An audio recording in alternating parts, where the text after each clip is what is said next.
Thank you very much, Maria. I would now like to introduce our next special guest speaker, Dr. David Montague. He is a director of the UALR Senior Justice Center, where he is also an associate professor of criminal justice. The mission of the Senior Justice Center is to address elder crime at the grassroots level and to address policy issues affecting the elderly. Dr. Montague's most recent major project in partnership with Arkansas SMP and the Tri-County Rural Health Network was the Delta Project. This project addressed healthcare fraud against seniors in the Arkansas Delta and was a huge success. Dr. Montague serves on numerous committees and task forces in Arkansas and across the country. He has published many articles and reports, along with being the co-author of a book entitled Travesty of Justice. Please join me in welcoming our next guest speaker, Dr. David Montague. Good morning. Well, first of all, thank you for that great introduction. It's a pleasure to be here. Greetings from UALR.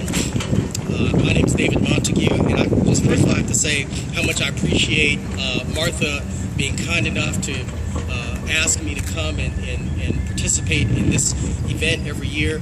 I'm such a huge supporter of her work and everything that she does, her commitment to our community. And I'll just say, it's been a couple of years now, but I still am in awe of the award that she received by the FBI in Washington, D.C., being recognized for her commitment to this state to help others. And my appreciation also goes out to all of the other speakers here up on the dais here this morning, because I can honestly say that I've actually done completed projects with everyone here. So we all are kind of like a family in some way, and that says something about what this is really about. We have to work together. Martha already gave some explanation about the Senior Justice Center, but I think one thing that I would like to add to that is the fact that at the University of Arkansas Little Rock, we are a service community-oriented university. We are the metropolitan campus of Arkansas, and one of the things that we are able to do through our center since its inception in 2005 is to involve students in everything that we do. So not only are students directly benefiting the community while they're learning, they're also gaining skills and contacts, and in many cases positions to join our ranks down the road. So it is a win-win for everybody. Why is this important to me? Well, some of you know this, some of you don't, but here in my former life, I used to be a federal investigator, and I came down here to visit. I was in Washington, D.C., I was in New Jersey at the time, and I came down to visit my great uncle, who was very ill, and he was in a facility at the time, and he had cancer, and he was in a lot of pain. And I will never forget the day that I just made a surprise visit and walked in and saw him strapped down to his bed, screaming out in pain and asking for his Percocet. And then I let them know who I was, and they were questioning why I was there, and I immediately got him released from those, I'll call them shackles. But that's a real thing for me. And so the stories are very real about some of the abuses that happen. Yes, there are some folks that are trying to really do the right thing, and that's important to recognize as well. But we have a lot of issues dealing with nursing homes and assisted living facilities. I hear the stories all the time, even from some of my own students, from people that I'm doing other projects with. I hear it all the time. Last year, I tried to highlight the emphasis of changing demographics, dealing with people speaking other languages and having language barriers. This year, I want to focus on, and I talked to Martha about this beforehand, about a growing reality. And one of those growing realities is the aging of those who either are incarcerated or have been incarcerated. It's a very real issue. Of course, being the professor that I am now, one of the things I have to bring up is that there are data to support what I'm talking about. A few years back, Shane Broadway, who occupied a position here in this building behind me, asked or tasked every university, state university in Arkansas, to do a 2-year study to look at demographics dealing with healthcare, safety, technology, energy, education, and a few other things. And out of that process came something that some people were surprised to find out. Because a lot of people like to say, well, Arkansas is not New York. Well, what we found was Arkansas trends in terms of demographics just like the rest of the country. And one of those realities is we have an increasing baby boomer population in terms of retirees. That means that there are more realities that we have to deal with as well. We have to deal with these issues while people are incarcerated. I spend a lot of time, I'm in prison basically every week. I mean, people take that the wrong way when I say that, but I mean, I'm doing rehabilitation work every week. And I see the realities there. I see the aging population there. I know that in some cases it can be anywhere from 3 times to up to 9 times, depending on what state you're looking at, to take care of a person who's over 55 years of age within a prison. That's an average, but think about what that means cost-wise. Also, there are certain laws in some states about if somebody has reached a certain point in their life physically where they're not able to, they have a limited amount of time left or other realities, that given certain parameters, they might be able to be released to someone that can help care for them in a better setting, pending no threat to society.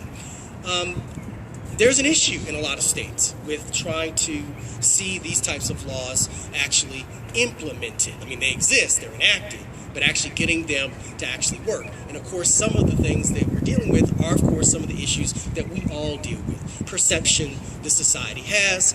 No one wants to be responsible for someone getting out, obviously, and committing a crime. But at the same time, we are faced with the fact that we've got a serious increase in terms of the number of older people that are incarcerated, and once they are released, what resources are out there to help them as well. AARP recognized this, and when I did some research for today, I saw lots of documents, but one in particular that stuck out to me. I think it was called the E Street Insider, and it was just a snippet, but it talked about the importance of us working together as stakeholders to bring light to these demographic realities, these changes in our population that we have to pay attention to, and we cannot continue to just keep thinking the same way that we've done in the past. We just simply can't. The Arkansas Department of Corrections realizes it. They are dealing with all of these realities of people who are inside their facilities and have additional needs. In some cases, it's very difficult to provide some of these things. Where's that balance? So it's a national issue, and it's an Arkansas focus as well, because, as I said before, Arkansas is no different from the rest of the country. There are, unfortunately, a lot of people that really don't want to accept that. So we have to keep coming here every single year and keep emphasizing it, that message, and many others. But I think it is important to mention that we have to make sure that we are focused on those people who have been out of the pocket for a while, and making sure that, especially those who have worked hard to make themselves better people, what resources are out there, how do they even find out about them, how do they get those access to resources if they're not in connection with any family members or anyone else that can help them anymore. We're fortunate right now to have a project at UALR with the Arkansas Department of Community Corrections. And so, today I have Ms. Kristen, and then Ms. Nicole Palladino. I'm fortunate to have them on a federal grant flow-through contract to be able to do program evaluation of what services are provided for people pre-release and post-release. Now, of course, guess what that's going to mean? That's going to mean that a certain portion of that research project is going to involve people that are older and have certain realities that must be dealt with as well. So we're very focused on trying to balance the issue and balance the question that people do not escape or forget about.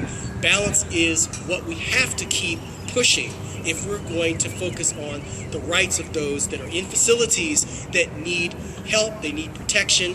We have to think about it from multiple angles. So I ask that as you move on this year, as you see the news stories that in some cases demonize people, also think about the question of balance. We have to work together to try to overcome these obstacles. There are perception issues, there are financial issues, there are resource issues, but we have to work together to try to make that difference. Thank you so much for your time. Thank you. I would now like to introduce our next featured guest speaker, Reverend Edna Morgan with Healing Place Ministries. The Healing Place Ministries in Pine Bluff was founded by Reverend David and Edna Morgan in 2003. This crime victims advocacy program is funded by the Department of Justice. Healing Place Ministries is a nonprofit retreat center that provides